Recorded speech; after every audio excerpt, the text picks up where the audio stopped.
வணக்கம். நம்ம அடரா கணிதம் சேனல்ல முந்தைய ஆண்டுகளில் கேட்கப்பட்ட கேள்வித்தாள்களை பத்தி போட்டித் தேர்வு வினாக்கள் பத்தி பார்த்துட்டு இருக்கோம். அந்த வரிசையில 1999வது வருஷம் டிஎன்பிஎஸ்சி எக்ஸாம்ல கேட்கப்பட்ட ஒரு முக்கியமான கேள்வி.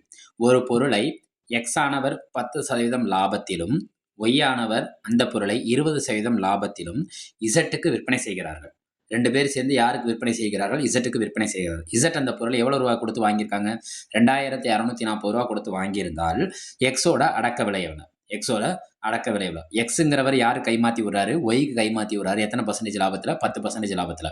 ஒய் என்ன செய்யறாரு? யாரு கைமாத்தி விடுறாரு? இசட்டு கைமாத்தி விடுறாரு. எத்தனை பர்சன்டேஜ் லாபத்தில்? 20% லாபத்தில் விற்பனை செய்கிறார். இசட் இந்த பொருளை எவ்வளோக்கு வாங்குறாங்க? 2640. ஃபர்ஸ்ட் எக்ஸ் எவ்வளோக்கு வாங்கியிருப்பாருன்னு தான் கேள்வி. ரைட்டா? இந்த கால்குலேஷன் போடுவோம். இந்த கால்குலேஷன் நம்ம எளிமையாகவே கண்டுபிடிக்கலாம். மொத்தம் அவங்க எவ்வளோ லாப சதவீதத்தில் விற்றுருப்பாங்கன்னு ஃபஸ்ட்டு கண்டுபிடிப்போம். அந்த லாப சதவீதத்திலிருந்து அந்த லாபத்தோட மதிப்பை நம்ம கண்டுபிடிச்சிடலாம். ரைட்டா? மொத்த லாப சதவீதம் இதை எப்படி கண்டுபிடிக்கலாம்? ஏங்கிறவங்க, பிங்கிறவங்க, எக்ஸுங்கிறவங்களும் ஒய்ங்கிறவங்களும் எவ்வளோ பர்சன்டேஜ் லாபத்தில் விற்றுருக்காங்க? 2 பேரும் லாபத்தில் தான் விற்றுருக்காங்க. அப்போ ப்ளஸ் தான். அப்போ ஏ கூட்டல் பி ப்ளஸ் ஏ பெருக்கல் பி டிவைடட் பை 100. இதை நம்ம முந்தைய கணக்குகளுக்கான வீடியோவில் இந்த ஷார்ட்கட் மெத்தட் பயன்படுத்தியிருக்கோம். நம்ம பார்த்துக்கலாம். ஏங்கிறது எத்தனை பர்சன்டேஜ்? 10%. பிங்கிறவங்க எத்தனை பர்சன்டேஜ்? 20%. ப்ளஸ் ஏவை பி என்ன செய்யணும்? பெருக்கணும். 10 பெருக்கல் 20 டிவைடட் பை 100. இந்த 0க்கு இந்த 0 என்ன ஆயிரும்? கேன்சல் ஆயிரும். இந்த 0க்கு இந்த 0 என்ன ஆயிரும்? கேன்சல் ஆயிரும். 10 20 கூட நம்மளுக்கு என்ன கிடைக்கும்? 30. 2 2 30 2 கூட்டினா நம்மளுக்கு என்ன கிடைக்கும்? 32%. இப்போ லாப சதவீதங்கிறது நம்மளுக்கு எவ்வளோ கிடச்சிருக்கு? 32%. ஃபஸ்ட் அந்த பொருள் என்னன்னு நம்மளுக்கு தெரியல. நம்ம பொருளோட விலை தெரியலைங்கிறதுனால நான் என்ன சொன்னேன், பொருளின் விலையை நான் 100 ரூபான்னு எடுத்துக்கிட்டேன்னா, அப்போ இப்போ விற்றுருக்க விற்பனை விலைங்கிறப்ப அது எத்தனை பர்சன்டேஜில் விற்றுருக்காங்க? 32%. அப்போ எவ்வளோ மாறிடும்னா 132% மாறிடும். எத்தனை பர்சன்டேஜாக மாறிடும்? 132%. 132% லாபத்தில் விற்றுருந்தா அந்த பொருள் எவ்வளோக்கு விற்கப்பட்டிருக்கு? 2640க்கு. அப்போ கண்டுபிடிச்சிடலாமா? பாருங்கள், 132% ஆஃப் அந்த ப்ராடக்ட் எவ்வளோக்கு விற்றுருக்காங்க? 2640. 132% நம்ம எப்படி எழுதலாம்?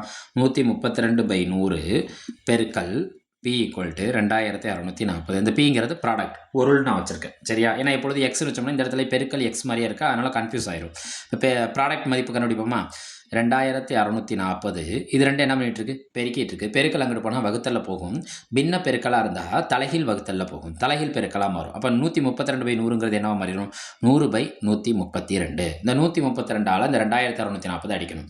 கண்டிப்பாக அதை நம்ம பெரிய அளவில் அடிக்கணும்னு அவசியம் இல்லை. இதில் இருக்க 0 மறந்துடுங்க. இந்த 132 இந்த 264 அடிக்கணும். ரைட்டா?